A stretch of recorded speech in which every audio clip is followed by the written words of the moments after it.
e também ore pelos pedidos. Nós vamos estar orando por você e pelos seus pedidos. Os pedidos que estão sendo escritos agora, eu vou comentar no final. E se você tem mais algum pedido, um agradecimento, nós o faremos no final, depois que nós abrirmos a palavra. Nós vamos então estudar, hoje vai ser o capítulo 14 do Evangelho de João. Lembra que durante esse percurso das quarta-feira nós estamos estudando os evangelhos comparados, Mateus, Marcos, Lucas e João. E nós vamos estudar agora uma observação que João é o único que menciona esses capítulos, os outros evangelhos não mencionam esse capítulo. Então, qual que é o fato? Nós temos o seguinte fato: quando nós vimos que, quando Jesus ele estava saindo da Santa Ceia, mostra que ele cantou um hino e alguns autores bíblicos dizem que Jesus falou algumas palavras. E aí então foi para o Getsemane. E aí já passa Mateus, Marcos e Lucas, já passa para a cena no Getsemane. Só que João, ele conta aquilo que os outros não falaram. Fala que Jesus ensinou e disse algumas palavras. E eles não dizem quais são as palavras. Agora Jesus vai dizer quais são essas palavras que Jesus disse quando ele foi ao Getsemane. Quando ele foi ao Getsemane e quando ele estava ali orando, e o que aconteceu? Antes de chegar então, Judas e Jesus então ser levado preso. Quais seriam as últimas palavras de Jesus? Hoje não vai dar para nós tratarmos todas. Por isso o tema do sermão eu disse que era João, capítulo 14, 15, 16 e 17, parte 1. Nós vamos fazer em 3 partes. Cada parte eu vou fazer um capítulo. Talvez a gente não leia todo o capítulo, mas nós vamos comentar a maior parte desse capítulo para você entender qual é a última parte. Vamos só nos contextualizar sobre o que aconteceu.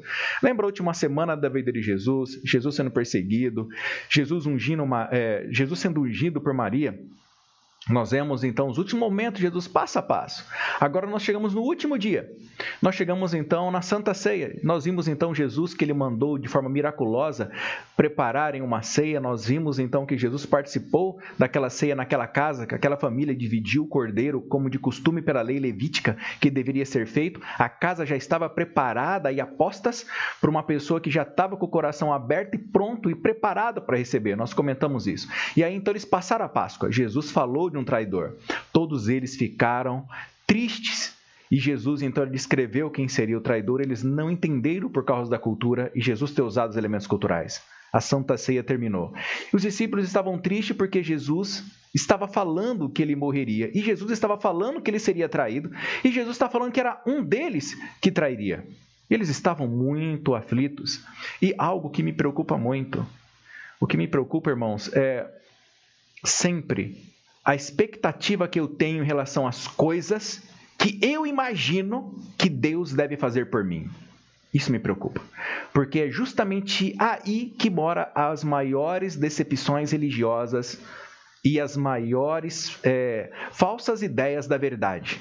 Porque, veja bem, criaram uma imagem de como que o Messias deveria vir, mesmo que a Bíblia não a descrevesse, mesmo que a Bíblia descrevesse como um servo sofredor, como alguém que padeceria na cruz, mesmo que a Bíblia descrevesse que ele morreria, que ele seria perseguido, que ele seria humilhado, mesmo a Bíblia descrevendo, a expectativa da própria dor, daquilo que eu posso achar que é a vontade de Deus, pode ser tão alta que ele pode prejudicar o conhecimento da verdade de Deus.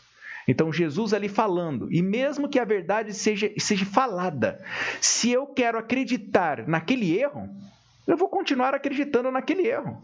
Veja, Jesus falando tanto tempo o que ia acontecer, que ele ia morrer, Jesus avisando sempre ali. E agora, os discípulos não estavam ouvindo. Eu tenho muita preocupação sobre isso, porque agora no capítulo 14, Jesus vai falar, logo depois que eles saírem cantar o hino, vamos ver o capítulo 14. Olha o que Jesus está falando para eles. 14, verso 1. Não se turbe o vosso coração. Credes em Deus, crede também em mim.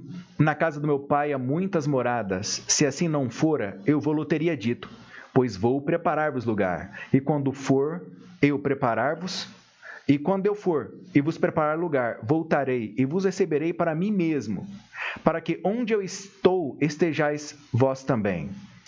e vós sabeis o caminho para onde eu vou. Vou parar por aqui e explicar um pouquinho essa primeira parte. Jesus, ele querendo acalmar o coração dos discípulos. Vocês estão vendo a cena? Jesus falando que ele ia morrer e os discípulos preocupados. Não, mas Jesus não pode morrer, porque ele vai reinar sobre Israel e nós vamos escravizar esses romanos, nós vamos matar esse povo tudo e nós vamos destruir o samaritano, destruir os romanos, destruir o grego, nós vamos destruir todo mundo, vamos escravizar esse povo e vamos mostrar aqui quem que manda.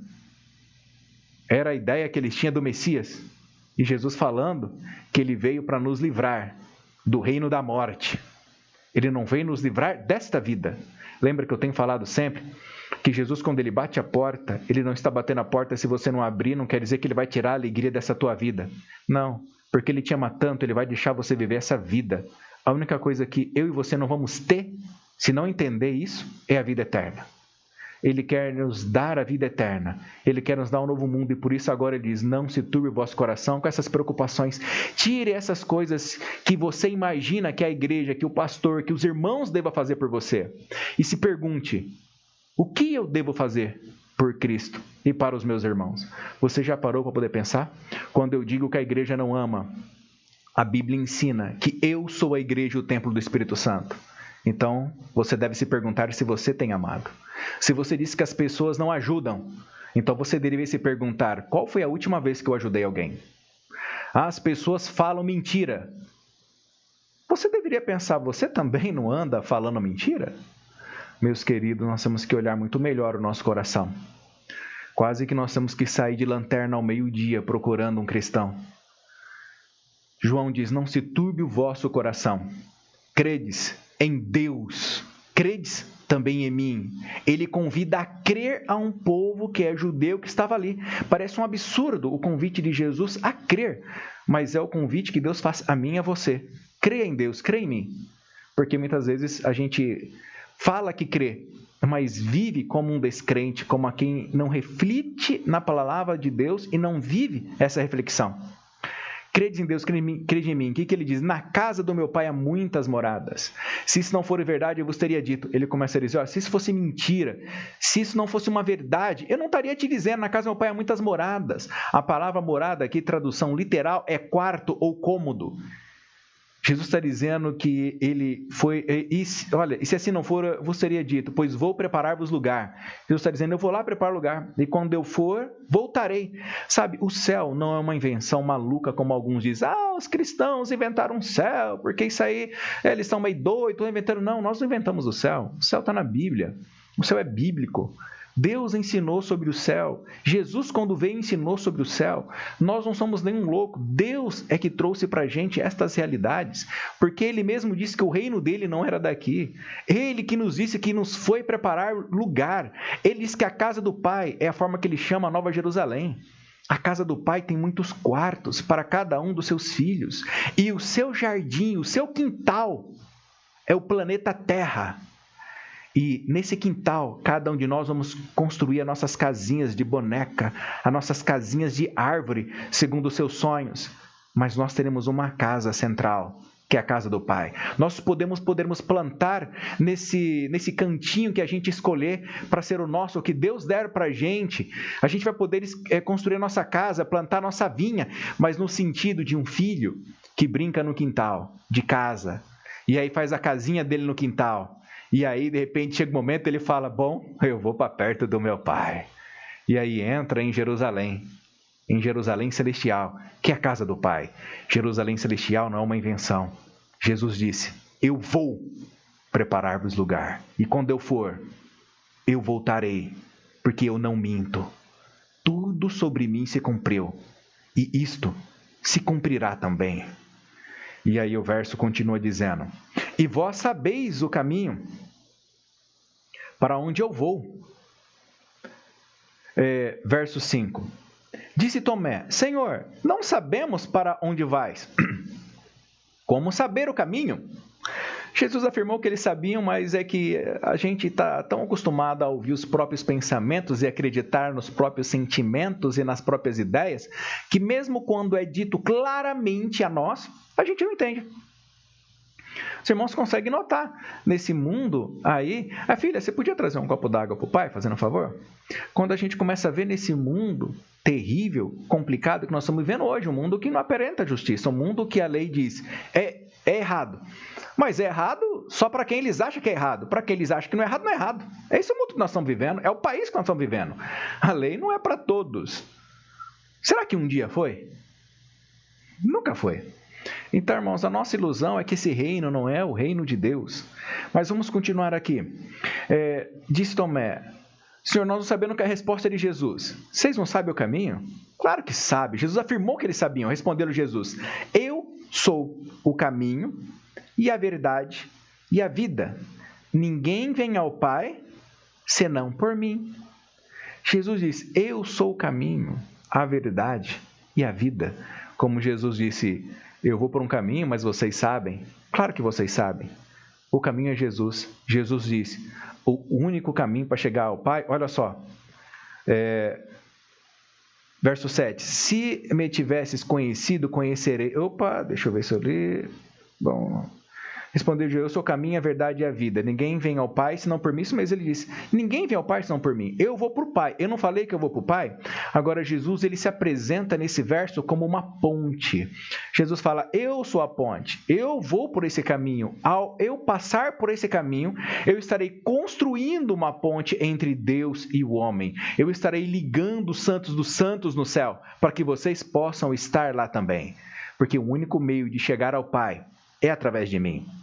Imagine Jesus dizendo, essas são as últimas palavras de Jesus para os apóstolos após a Santa Ceia. Isso é algo maravilhoso. Isso antes da traição de Judas. Olha o que Jesus está trazendo para eles, essas últimas palavras. Verso 7.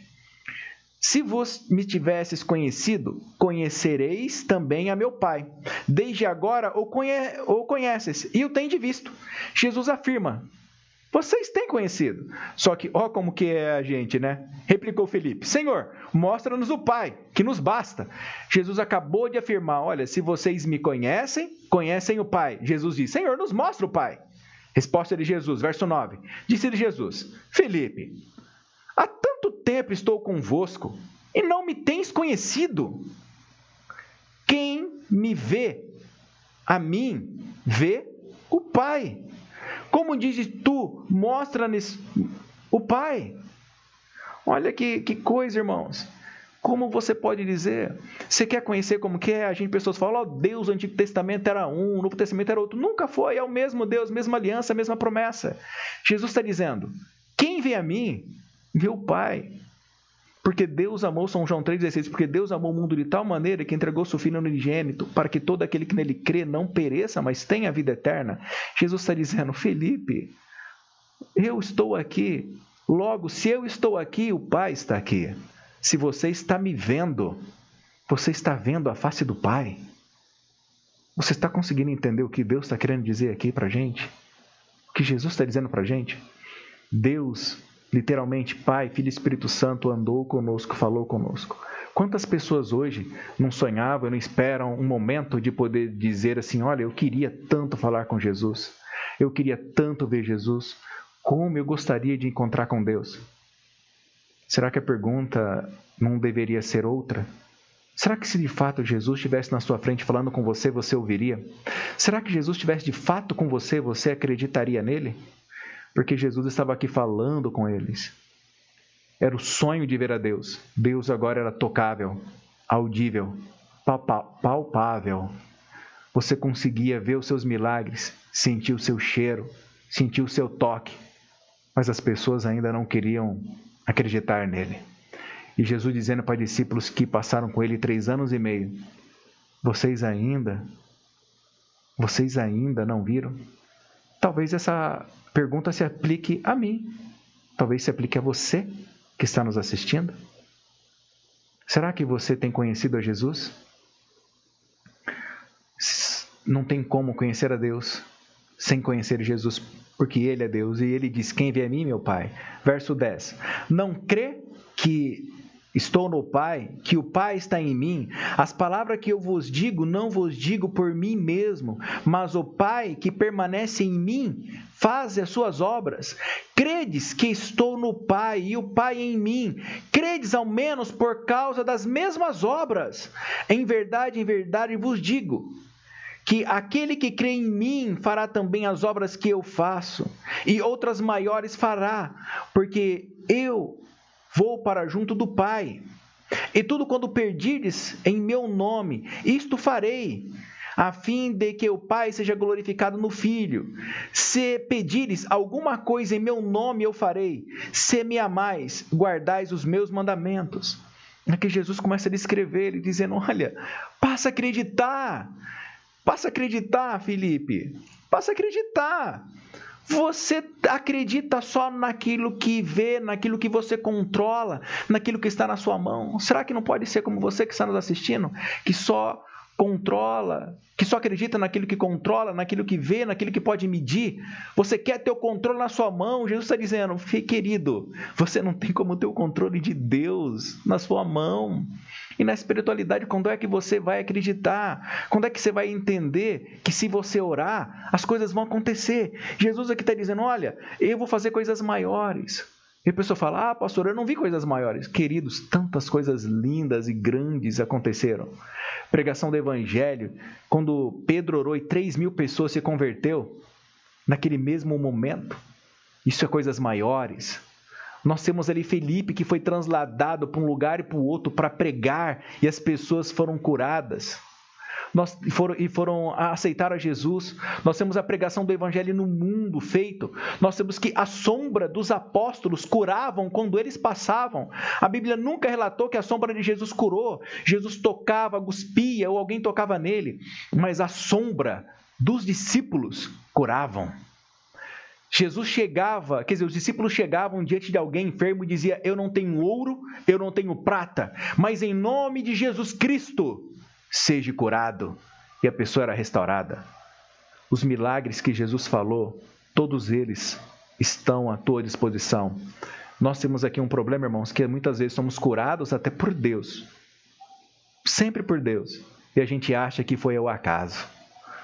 Quantas pessoas que negam o milagre, assim como possivelmente um daqueles que Jesus curou, daqueles dos leprosos, dos 10 leprosos, e só voltou um para agradecer a Deus. Eu sempre imagino um deles dizendo, queridos, estava há muito tempo aqui nesse deserto, o calor cegou nossos olhos, fez a gente ver miragem, nós colocamos ataduras e nunca paramos para olhar de fato como estávamos. E porque esse homem aí falou, a gente parou para olhar e vimos que a gente nunca teve nada.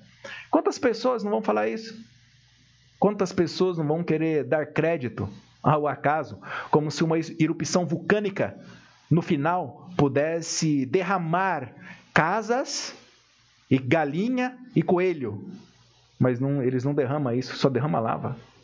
Então não tem como o acaso tirar alguma coisa que não seja o caos. Somente o planejamento tira organismos complexos e organizados, e não a bagunça. Queridos, nosso Deus é maravilhoso. Aqui ele começa a fazer o seguinte, vocês guardam os meus mandamentos, as minhas orientações? E o texto continua, e no verso capítulo 14, eu vou falar o capítulo 14 todo hoje, se não der eu dou uma resumidinha para finalizar.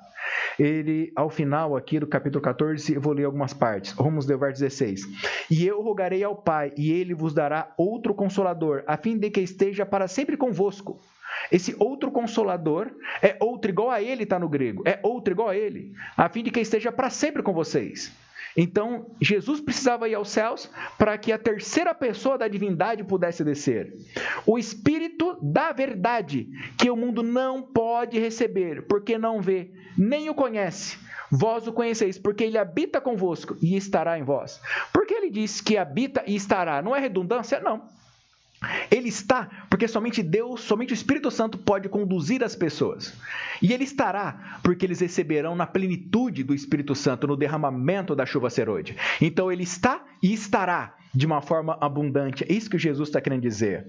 E ele está no verso 18, não vos deixarei órfão, ainda por pouco o mundo não me verás mais, vós porém me vereis, porque eu vivo, vós também vivereis. Jesus está dizendo, Eu vivo, mesmo que eu morra, que eu vou embora. Jesus querendo consolar os discípulos, preparando eles para aquilo que os discípulos enfrentariam, para a sua morte, para o seu momento final.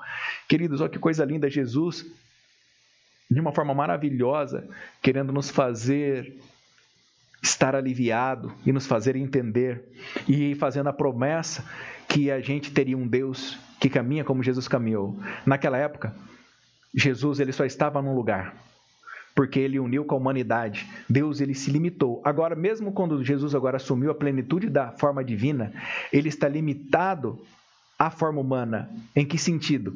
Ele é onisciente, onipotente, ele vê tudo, mas ele só pode estar em um lugar ao mesmo tempo, porque a humanidade só pode estar em um lugar ao mesmo tempo. Deus é 100% homem e 100% Deus é Jesus Cristo. E por causa disso, ele não pode mais estar em todos os lugares ao mesmo tempo. Só que agora o Espírito Santo, em sua forma divina, ele pode estar ao mesmo tempo com todos. A promessa de Jesus é: eu não vou deixar órfão. Assim como eu caminhei no mundo, o Espírito Santo caminhará com vocês. Ele estava querendo deixar claro. Será que eu e você temos acreditado nisso? Sabe o que eu gosto de acreditar? Porque eu amo acreditar, porque eu creio em Jesus. Eu sei que o Espírito Santo está comigo aqui nessa sala. Eu estou só nessa sala hoje. Minha família está assistindo em cômodo separado. Por causa que estava dando alergia aqui. Tem algumas coisas que estavam afetando a alergia. Mas, queridos, o Espírito Santo está aqui comigo. Ele está aqui do meu lado, me habilitando. Mesmo nas minhas dificuldades, assim como Jesus esteve com os discípulos e habilitando os discípulos em suas debilidades, mesmo os discípulos diante de Jesus possuíam debilidades, e Jesus estava ali fortalecendo eles em suas debilidades. Hoje, Jesus está com você que nos assiste. Está com cada irmão e irmã que está no Zoom, está com cada irmão e irmã que está no Facebook, no YouTube. Ele está com você, ele nunca te abandonou. Mas lembre, como ele nunca abandonou, os discípulos também passaram por angústias mesmo estando com Jesus? Eles passaram, mas eles superaram. A promessa de Deus não era que nos libertasse do sofrimento desse mundo, mas que nos libertasse do mal espiritual e nos libertasse da morte eterna, para que pudéssemos ser a luz do mundo e o sal da terra para todas as pessoas. Jesus aqui ainda, verso 20... Naquele dia, vos conhecereis que eu estou em meu Pai, e vós em mim, e eu em vós. Aquele que tem os meus mandamentos e os guarda, este é que me ama, e aquele que me ama será amado por meu Pai, e eu também o amarei, e me manifestarei nele. Olha que lindo! Disse-lhe Judas, não Iscariotes: de onde procede, Senhor, que estás para manifestar-te a nós e não ao mundo? Respondeu Jesus: se alguém me ama, guardará a minha palavra, e meu Pai amará e viverá para ele, e faremos nele morada. Olha o que Jesus está dizendo. Se você me ama, olha que coisa linda, vai guardar o meu mandamento, tudo que eu tenho ensinado, e você vai guardar no coração. E o que Jesus diz: eu farei morada em você. Por isso, irmãos, eu não estou só. Eu gosto de alguns irmãos que moram sozinhos. Quando eu falo que eles moram sozinhos, eles me repreendem. E tá certo, eu gosto de falar só para eles me repreender, porque eu quero ouvir deles a fé e a esperança. Isso ajuda a me fortalecer e ajuda a fortalecer estas pessoas. Então, quanto aos irmãos, eu não vou citar o nome por ética, mas os irmãos falam: pastor, eu não estou só, eu moro nessa casa com Deus e os anjos, eu nunca estive só e jamais estarei. Eu digo amém, mas eu sempre vou falar está só, porque a resposta dela ou dele vai me fazer entender qual é o grau da fé, qual é o grau da esperança, para que eu possa conduzi-lo. Então, sempre eu vou precisar falar: como você se sente estando só?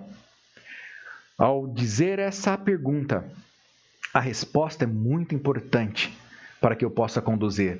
Mas eu me maravilho, porque até hoje, nenhuma das pessoas que eu perguntei, e que já são até idosas, que eu pergunto: você se sente só? E me responde: eu estou com Deus e os anjos. Isso é uma profundidade de fé muito grande, porque Jesus diz: se você acreditar, eu e meu Pai faremos morada nele. Olha, faremos nele morada. Verso 24. Quem não me ama não guarda as minhas palavras, e a palavra que estáis ouvindo não é minha, mas do Pai que me enviou. Isso vos tenho dito, estando ainda convosco, mas o Consolador, o Espírito, a quem o Pai enviará em meu nome, esse vos ensinará. Olha, ele ensinará. Uma energia não ensina, nenhum poder ensina. Ele vos ensinará. Somente uma pessoa, somente um ser pessoal pode ensinar. Ele ensinará todas as coisas e, além de ensinar, vos fará lembrar tudo o que vos tenho dito.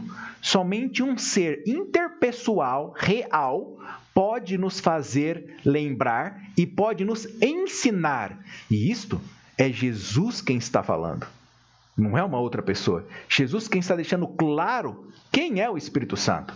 Jesus está dizendo, eu vou embora, mas o Espírito Santo vai estar aí, porque ele vai estar convosco. Jesus, e diz, ele vai estar, porque o Espírito Santo é o Deus que caminha com você e comigo. É o Deus que está comigo e está com você.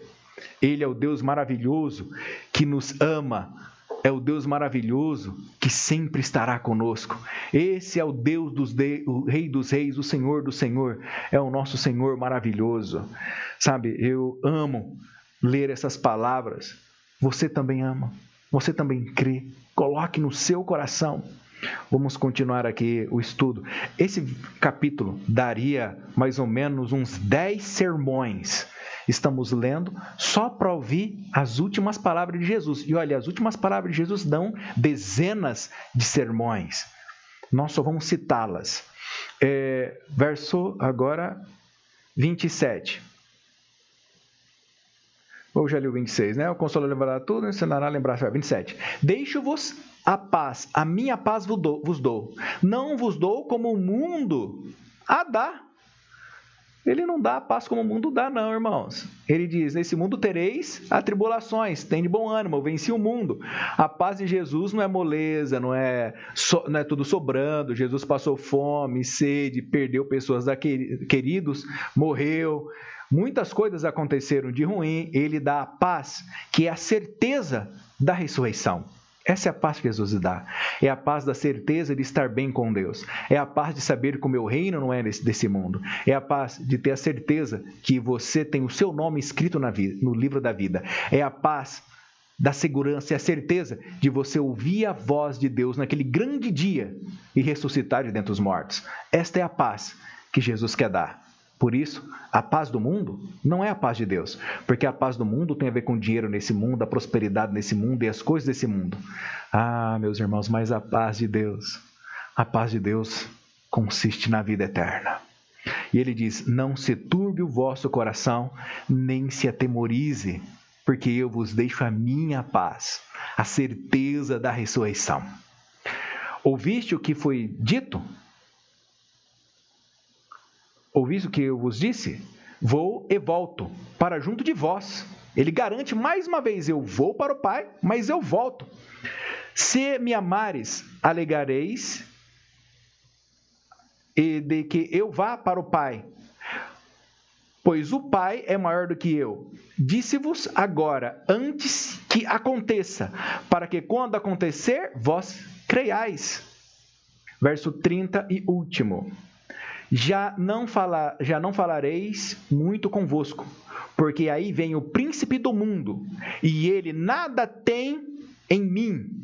Contudo, assim procede, para que o mundo saiba que eu o amo. Para que o mundo saiba que eu amo o Pai, e que faço como o Pai me ordenou. Levantai-vos, vamos-nos daqui. Imagine, Jesus agora ele deu um ensinamento, ele levantou e saiu para um outro lugar. E ele disse, eis que o enganador vem. E quando ele fala o enganador, essa aqui é uma alusão dupla. Ele está se referindo a Judas chegando possuído pelo próprio Satanás. E com todas aquelas pessoas possuídas pelos demônios. chegando para enganar. Ainda não vai chegar. Ele levantou daquele momento e foi dali, chegando mais adentrando ao Getsemane. E quarta-feira que vem, nós vamos ver o próximo ensinamento de Jesus antes dele ser preso. Que Deus abençoe a todos. Se algum irmão ou alguma irmã que queira contribuir, pode falar agora. A palavra está aberta para todos. Pode colaborar. Alguém gostaria de comentar alguma coisa? Colaborar? Está aberto e livre. E depois disso eu vou fazer a leitura dos pedidos. Pode fazer, Everaldo.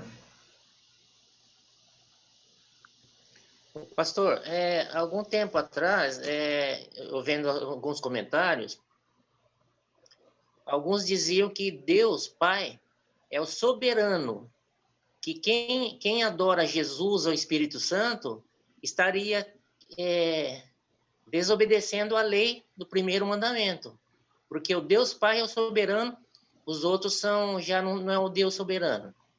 Então, esse capítulo aqui, ele tem muitos versículos que dá a entender isso, né? Então, talvez seja por isso que muitos dizem que Jesus e Espírito Santo não é Deus. Talvez... mas se nós olharmos aqui o versículo, o 9, o 10, o 11, aqui deixa bem claro que Jesus é o mesmo Pai, né? Isso, é isso mesmo. Ele diz bem claro, eu e o Pai somos um. Por que ele disse que agora o Pai é maior do que eu? Porque ele ainda não havia morrido, não havia passado pelo sacrifício. Ele não estava aprovado. Neste contexto agora, o Pai se coloca superior, porque o Pai, o Filho e o Espírito Santo, em especial o Filho, vai se separar do Pai. À medida que Jesus se aproxima para o Getsemane, a divindade triuna se afasta. Jesus vai ficando sozinho. E agora, para que ele possa voltar a ser aceito na divindade, ele precisa morrer e vencer para salvar a humanidade caída. Ele não faz uso dos seus atributos. Veja, ele está sem usar a sua onisciência, ele está sem usar o seu poder. Todo o poder que ele fez, todo o poder que ele manifestou, não é dele. Foi através do poder do Pai, para nos ensinar a orar a Deus em nome de Jesus, mas diretamente ao Pai. Então, eu oro ao Pai, em nome do Filho, e ao Espírito Santo, quem traduz toda essa oração e que leva até ao Pai. Então, eu posso estar dentro de um buraco, eu não preciso gritar para que Deus me ouça. O Espírito Santo conduz aquela oração. Mas nesse contexto agora, é um contexto muito triste. E quando chegar no momento da cruz, estará completamente separado, porque Jesus vai sentir 100% o que significa a morte eterna. Ele vai sofrer sobre si a pena da morte eterna. E a pena da morte eterna é a completa separação do Pai. É o primeiro momento na história do universo que a divindade se separou. Nós não temos três deuses, é Pai, Filho e Espírito Santo, é um só Deus. Num outro dia a gente pode fazer uma live aqui, um culto, e aí eu posso pregar sobre a Trindade. Mas só dando uma adentro sobre o assunto, é um momento muito interessante. E é uma única pessoa. E nós temos que ler sempre o contexto certinho e ler os outros textos. Porque por um só verso a gente não pode montar uma verdade, mas temos que montar todo o contexto de todas as outras partes da Bíblia para poder estar entendendo. Essa é a pergunta? É isso mesmo, exatamente. Porque se nós olhássemos aqui o primeiro e segundo versículo e parasse por aqui, já diríamos aqui que são três pessoas, né? Isso mesmo. Se ficasse só no primeiro e segundo. Isso mesmo. É isso mesmo.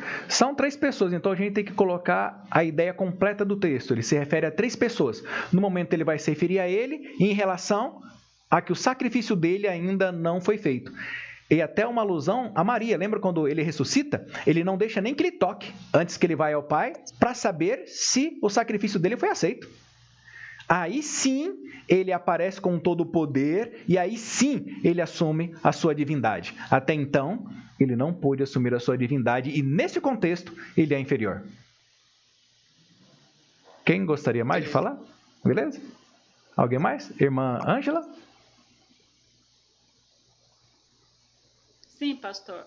Eu gostaria de saber aqui, no versículo 21, ele fala assim: aquele que tem os meus mandamentos e os guarda, esse é o que me ama. Aí no 23, Jesus responde, né? Respondeu Jesus: se alguém me ama, guardará a minha palavra. E no 24 ele fala: quem não me ama, não guardará as minhas palavras. Mandamentos e as minhas palavras têm o mesmo sentido aqui ou é diferente? Como é que é, pastor? Gostaria de entender. Sim, vai ter um sentido mais amplo. Aqui, Jesus ele se refere aos mandamentos, e nas palavras, quando ele fala as minhas palavras, ele se refere aos mandamentos e a todos os ensinamentos que ele fez. Então, quando ele fala dos mandamentos, é a ver os mandamentos. Quando ele fala minhas palavras, é tudo que Jesus falou, e tudo que você vê que Jesus falou nos evangelhos, ele está falando para você obedecer. Então, aí quando ele está falando para a gente guardar os 10 mandamentos, é para a gente guardar os 10 mandamentos. Mas quando ele falou para a gente também dar a segunda face, é para a gente ouvir. E quando ele falou para a gente perdoar 70 vezes 7, ele falou, perdoe 70 vezes 7. Por isso, então, que ele diz as minhas palavras, porque as minhas palavras incluem tudo o que ele ensinou, porque tem a ver com tudo que saiu da boca dele. Tirei a dúvida? Entendi, pastor. Obrigada. Então, de nada. Sim. Tá ótimo. Alguém mais gostaria de falar? Ou de perguntar?